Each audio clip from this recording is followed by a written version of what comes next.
Hi guys! Welcome back sa aming channel! Ayan.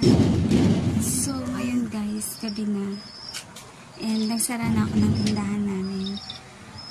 Ayan.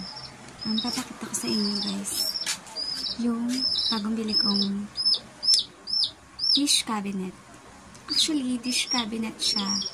Kasi lalagyan siya ng mga plato, baso, ganun. So, ayan. Sisipon ako. Pero, since may tindahan kasi ako guys, nangagad ko. So, since may tindahan tayo guys, nilagyan na lang natin siya ng mga paninda. Kasi, kung makikita nyo guys, yun yung talagang lagayan ko ng mga paninda. Kaso, puno na siya. Kung nakita nyo naman. So, may mga dilata, mga bote-bote yan. Tapos doon yung sabon, yan. So, medyo puno na siya, guys. Tapos sa taas, meron pa siyang diaper. So, bumili ako, guys, ng dish cabinet. Papakita ko sa inyo. So, ayan siya, guys. Ayan. 5 feet ako, guys. So, mas mataas siya sa akin. Ayan. Siguro mga 7 feet siya. Ayan. Ayan.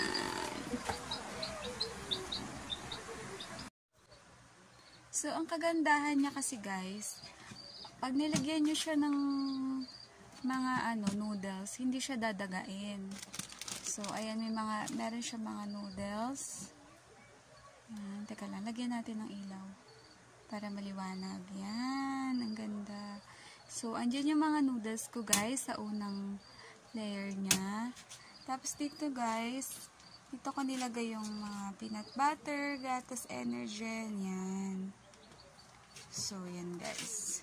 Next guys, dito naman guys, nilagay ko yung, yan, pinatong ko lang to guys, kasi dinadaga siya. Actually, ito guys, yung mga hayho, nakasabit talaga siya. So, ngayon, dahil nagsara na ako, nilagay ko na lang siya dyan. So, dito ko talaga guys, usually nilalagay yung mga sigarilyo. Yan. Kasi, pwede siyang isusi mamayang gabi.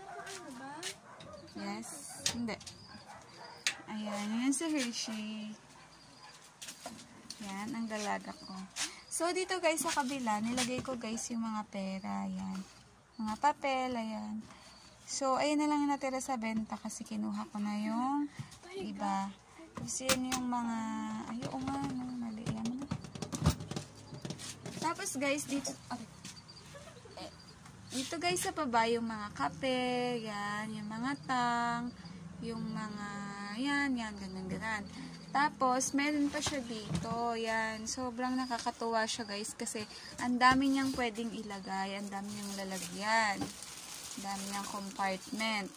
So, yan, dyan naman guys yung mga asin, mga harina, mga, miswa, yung mga tinapay, ayan, dyan ko naman siya nilagay. So, ayun. So, paggabi guys, yung mga tinapay, para hindi siya dagain, pinapasok ko na siya doon. Ayan. So, ayan lang guys. Pinakita ko lang sa inyo yung bago kong biling dish cabinet. Ayan. Sobrang ganda. Ayan, so binabala ko pa kasi guys na bumili pa ulit ng isa para meron pa akong malagyan kasi mas maganda kasi yung dalawa yung ganun at least hindi masyadong punong-puno